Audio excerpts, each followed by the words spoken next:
name's Zoe Young. I'm one of the key account managers at Draycir, who are actually the authors of the solution today.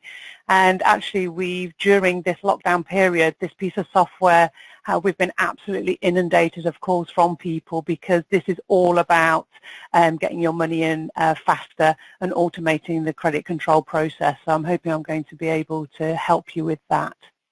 So just to give you a little bit of background on Draycir.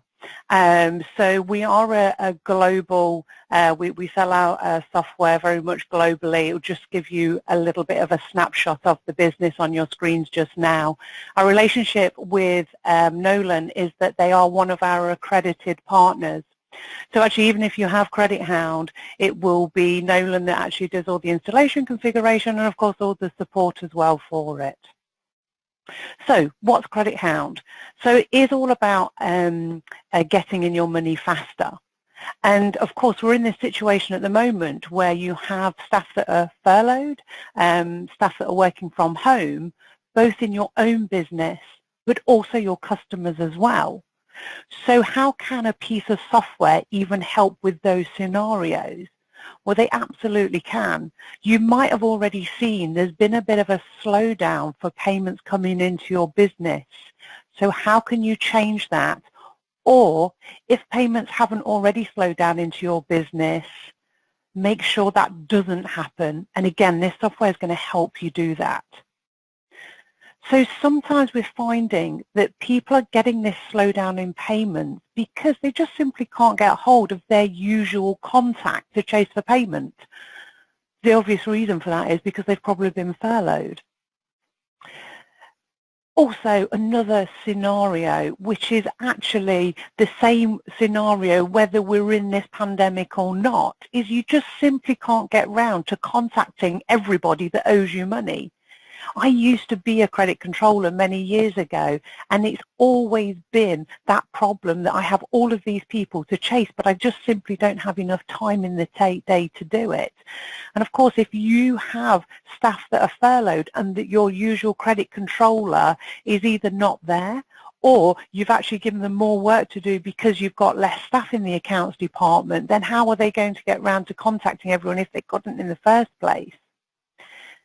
And also, here's another one. So having clear visibility of what has been previously chased, but also if your credit controller has been furloughed and someone else is doing the chasing, how can you then give the credit controller, when they come back, clear visibility of exactly what's been chased and what position you're in now? Going from your customer's point of view, so remember your customer, going back to what I previously said, it's probably not your regular contact that's now paying the invoices. So when you're chasing for invoices, they probably don't know what's outstanding, and they probably can't get the invoices to hand to even know what's outstanding. So that in itself can slow down that process of payment. Your customer themselves may have cash flow issues, and that's something none of us can avoid.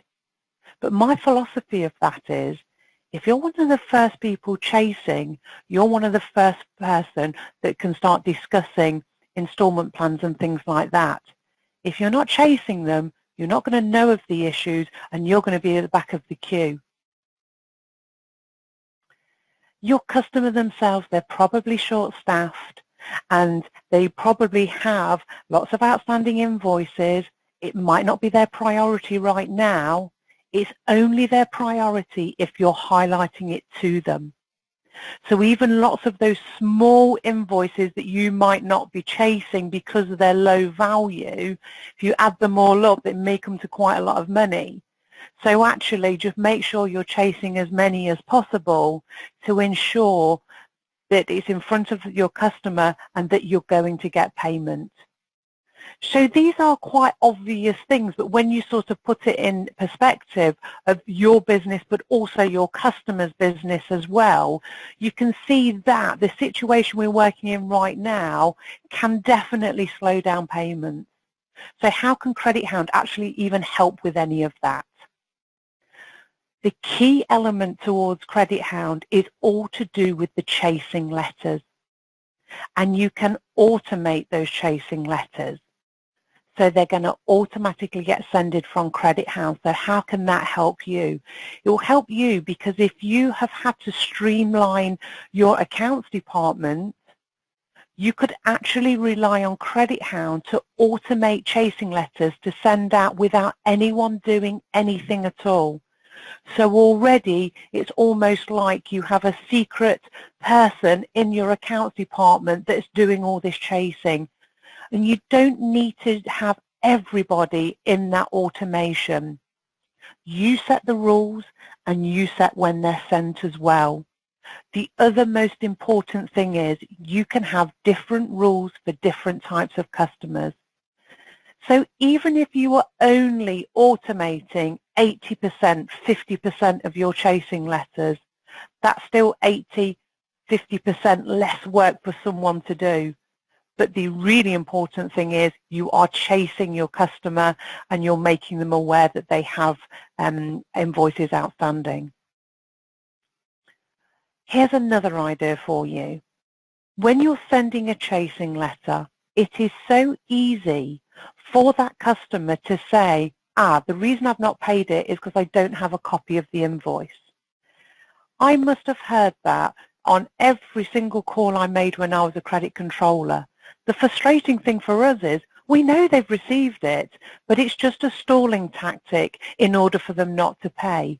So actually, to avoid that altogether, when I'm sending even my automated chasing letter, I can actually attach the corresponding invoice or invoices. The invoice needs to have been sent in the first place using spindle document distribution, which is another one of our solutions. But that will give them everything that they need. And more importantly, of course, if that email is going to the person that doesn't normally pay you, fantastic. You've given them correspondence of exactly what's outstanding, but also the invoices in order for them to pay as well. They have everything together. So obviously you're going to be now in their priority list because you've given them all the information. And sometimes that is a very simple way of ensuring you're getting your payment faster. Making payments easier. This is another way in which you could do that. So this might be something you already do. This might be something you've been thinking of doing, or something that during this lockdown people have asked you for, and that is simply by making a payment on a card. It doesn't matter if you're business to business, because people will still pay by card. Because again, the person that's regularly doing your payments that does the backs run, that person might not be there now. But actually the person that's going to pay that single invoice that's really outstanding has a company card and they can just really quickly pay for it. If you're making it easier, you're going to get payment quicker. And actually what you can do is put a pay now button on your chasing letters, but also another idea for you, you can put the pay now button on the invoices as well. So all they have to do is click on it and pay it and it's done. They might prefer to do it in that way because it's done, it's forgotten about, and that's it. The other thing for Credit Hound is that it creates a to-do list. So it will remind the credit controller, or maybe it's not the credit controller anymore, maybe it's somebody else in the accounts department that's having to take on that role, but it will remind them who to call. We're all doing a little bit of everyone else's job at the moment, so actually if this is going to give me a structured list, it will really help me. The great thing is it will actually remove any reminders I've got when they've been paid. So it's not like I need to keep checking to see if payment has arrived, because actually it will do that part for me. We also have a fantastic chasing screen, and I say fantastic because this is exactly what I always wanted as a credit controller. One screen that gives me only outstanding transactions, but also an audit trail per transaction of everything that's happened. So this is what I'm referring back to on the previous slide. So if I was taking on that role of credit controller for now and I'm going to hand it back to somebody, maybe I'm going to be furloughed in a week's time and I'm swapping with someone else, that audit history is really important because the next person can then see all of that history. Or even it's just a reminder for me, because I'm contacting so many people, I've got so many things going on, it's just a reminder for me as well. But obviously, more importantly, if this has to go legal, if it has to go to court, I have a full audit history of everything that's happened. I can even do an automated follow-up email after I've been speaking to people to say, thanks for speaking to me today. This is what you said you'll pay. These are the invoices you had to pay. Done. There is dispute tracking. So the reason why we have dispute tracking in Credit Hound is obviously to record any disputes, because at the top of this slide here, we're automating chasing letters. So we don't want to send out a chasing letter to somebody that has a dispute. But equally, we don't want to send out a chasing letter to someone we've just spoken to. So because this all integrates with each other, we can actually set rules to include, don't send it out if there's a dispute, and don't send them out if I've spoken to them in the last X amount of days, or whatever period of time you would like. So this might be how you're doing it, and I can almost put a really high percentage on this is how people do credit control. They run off an age debt report, that might go into Excel, they need to transfer their notes from another Excel sheet. As they are calling people, they need to check payments in GP, check their diary of reminders, and manually type in letters. Okay, it might be from a template, but there's lots of manual process. So what we've done with Credit Hound is say, everything that's manual, let's automate it. And actually what we've done is turned it so there's a lot less admin and a lot more chasing, which is exactly what you want to do. Okay, so let's have a look at Credit Hound of what it actually looks like. So there is, oh, that's my ending slide. Let me just change my screen correctly. There we go. Okay then, so Credit Hound itself, let me just show you, this is what it looks like. So we aren't working in GP. There's a connector between Credit Hound and GP. So as a credit controller, I'll only be looking in Credit Hound. So all the information I need is sitting right in front of me. Nothing writes back. So everything I'm going to do is here. The dashboard is for me, the credit controller, and it will be the information you want me to see. So if I only look after half the ledger, that's what I'm going to see. If I look after all the ledger, this is what I'm going to see. Some of the information is from GP. Some of the information is generated from Credit Hound. So something like the outstanding debt, if I did that same in GP, we're going to see the same figure. I've got something like promised cash, so I've got a forecast as well. So this forecast is generated from Credit Hound. So the information I'm putting on Credit Hound, I can see what cash I've got coming in very clearly. I've got other things as well, so keeping an eye on my highest balance accounts, I can clearly see what's overdue, what's not due. Disputed or queried is what I've done in Credit Hound, and something that's not been allocated, I can even see that information as well. So I get a full accounts list. So the full accounts list is here, so these are all the accounts from GP. If you have analysis codes, which is relevant for the credit controller to see, let's bring those through as well. We can even do chasing based on those analysis values as well. If we don't want to use the analysis values within GP, I actually have my own here under this column called category, and these are solely ones that I can set up from Credit Hound. Now, different users will have different ways in which they want to chase. It might be they have 3 different chasing cycles for 3 different types of customers. An example of that could be a bad payer, so a problem customer, then key accounts, and then everyone else in the middle. So there are 3 very separate customers that I want to chase in 3 very different ways. I had one just yesterday. They had 10 different levels of customer that they wanted to chase in 10 different ways. And that's no problem. There's no limit of how many rules we can set up. So let's take a look at the actual rules of how we would set it up. And what I want you to see, on category here, I've actually already selected some accounts with the word problem on. And the reason I've already done that is just to show you how I can group just those customers together to only chase those ones. So I just have a few rules here. So just to take you through my chasing cycle, I even have a preemptive letter. This is becoming much more common now, and that preemptive letter may already exist with you, and what that might be is just that you send them a copy invoice 7 days before it's due to say, here is your invoice, we look forward to your payment. That's exactly what this is. In my example, what I'm going to do is exactly do that, but only for those people that I have in this category called problem. Because I wouldn't want to do that to my key accounts, because it may even upset them, because it will look like I'm pushing them for payment. So that's where I can just ring fence certain customers. Once that email has been sent out, if they don't pay, I've then got two different types of my letter 1, which in my instance chases them 15 to 22 days overdue. One of those letters doesn't have a pay now card button, but the other one does.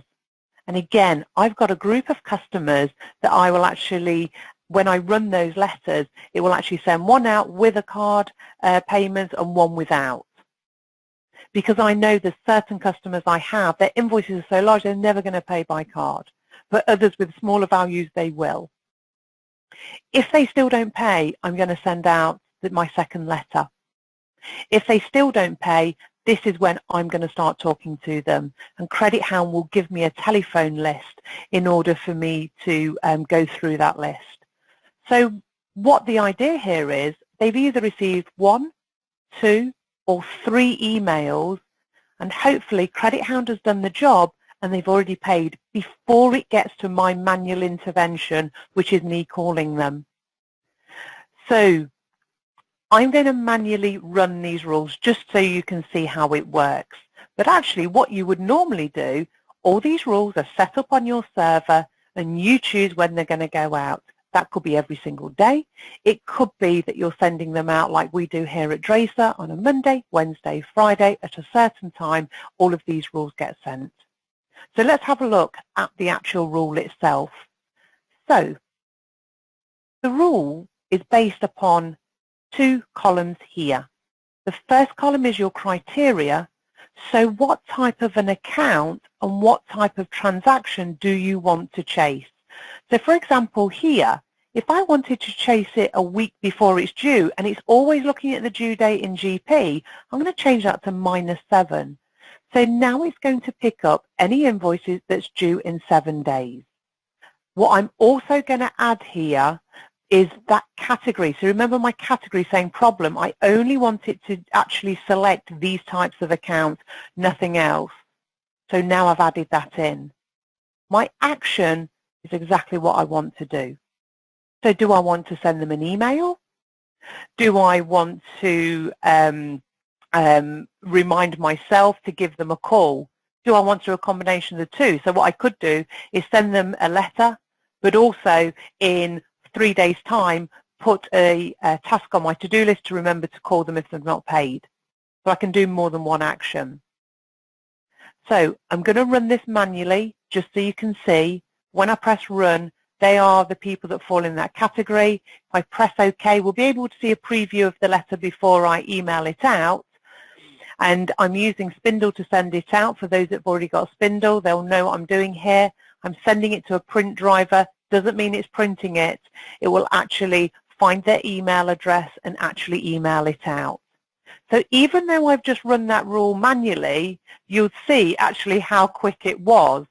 So even though running rules manually, I've got to go into the system to do it, it's still really, really quick and easy to do. So it actually will create the content of the email. So it's a lovely HTML email. The letter itself, remember this is all configurable. We can see here all the information, including the invoice. If there was more than one invoice, it would highlight them all here and add them up in total. But more importantly, I think because I'm an ex-credit controller, there is the invoice as well. So if they didn't know where that invoice was, they've got all the information to hand. And obviously if this has a Pay Now button on, which it does, I can actually click on Pay Now and it will take me through in order to pay by card. So I could actually pay for this straight away, making it nice and easy. So I've got other ones as well. So I mentioned about the Pay Now button. It can actually be part of that letter as well. So they don't even have to click into their invoice. Because if you imagine there was more than one invoice, then actually I just want to click on one button that will add it all up for me and make payments in that way. So actually the letters that I'm just run off there, and it is so quick, it's a blink and you'll miss it.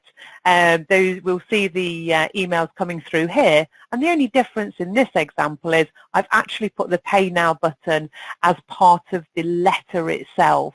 So let me just click into one of these. Let's just click in the chasing letter so you'll be able to see it. There we go. So if there's more than one invoice, it would actually be the total value and that will take me to. And simply, just to show you how the Pay Now button works, you just click onto the link and it will take you through to the merchant that you deal with, which will either be StagePay or WorldPay. And literally they click on how they want to pay and fill it in. So really swift and really easy. There is absolutely no limit to how many rules that you can put in here. I've gone through manually, remember. If they're on your server, it will automatically run, automatically sent out. You probably noticed mine went straight into my drafts, which some people do in the very beginning, but once they're happy, it will just go straight out to their sent items. So literally there is nothing to do. So these can actually get set up and be running in the background and no one needs to do anything. My last action here, the only thing difference is when I've run that rule, which I have actually already done, it will actually tell me the people I need to call. So even though I've given you lots of information, day-to-day running of Credit Hound actually starts here because, of course, all your chasing letters have gone out. So the only thing left for me to do is just contact the people that are either now really overdue, so I want to physically speak to them, which are all these ones here that say automated. They've come from a rule, and again, if it's set up on your server, it's just going to come straight here. Or we can see the bottom one is slightly different. It's a different task. It says it's a callback. So actually this one here is one that I've already previously spoken to. They haven't paid because it's still here. If they had paid, it simply disappears. So when I'm ready to chase, I can simply click into the task and it will take me through to the chasing screen. So the chasing screen, I filtered it so I only see outstanding transactions. So what I'm able to see is all the transactions that are outstanding, but nice for anybody to see, where there's an icon on the right-hand side here, it basically means there's an audit trail of some sort. So this icon here will basically say there's some history, the envelope will indicate they've promised me some cash, the flag will indicate a dispute. So I can clearly see when I'm on the phone to this particular customer exactly where I'm at. Where there's no icons, there's no audit trail, so nothing's been chased. You'll be able to see on this one here, when something is even automated, it will date stamp it here, so I know exactly when this email was sent out and on what date as well. If I want to add in new notes, no problem at all. So we can add some notes in here. If I wanted to repeat that same note across lots of transactions, no problem. I can highlight on other ones and it would duplicate that note across all of them. We can also ask, when is it you're going to pay? So I can now create a reminder which will actually go in that to-do list on that particular date. What I can do at this point here when I've spoken to them is give them a follow-up email. So if they had asked for a copy invoice at that point, and I know I've used Spindle to send out my invoices, all I have to do is click here, automatically sends out an email with their invoice. If you can't get hold of them, I've got a templated email to say I'm trying to chase you, attached to the invoices. I'm going to follow up here. Now I think this follow-up letter works even more so now than ever before. Because people are working at home, we have multiple distractions. If you're trying to homeschool your children, for example, at the same time of trying to work, someone's on the phone asking for money, you get sidetracked, etc. Well, in their inbox is that follow-up letter. Thanks for speaking to me today. The attached letter will always give the finer detail. You said you'd pay this amount by this date just here, and whether they ask for an invoice or not, I'm always attaching it. So there's their reminder to make sure that you are in their next batch run. So that's the follow-up letter. As with any to-do list, because of course that task came from my to-do list, I've got a complete button here. I press complete, that's that particular task done, and of course it takes it off my task list. Now, if it was the other way around and somebody actually called in and was querying something, I can actually still find them from that original accounts list that I went to, and it takes me to exactly the same place. So it may be that I want to raise a dispute or something like that, and that's exactly what I can do within this screen just here. So we can actually add disputes and actually have different dispute reasons within here based upon your disputes. So Credit Hound itself is completely configurable of, the follow-up letters, the chasing letters, when you want to chase people, etc. And you can exempt people from automated chasing letters altogether if you wanted to. Credit Hound also comes with a range of different reports as well. So if you wanted to drill down to find out the promised cash, who is it that has actually promised us that money? We can see on the dashboard a high level, but let's run this to have a look per account and things like that. I've got all the information within these reports just here.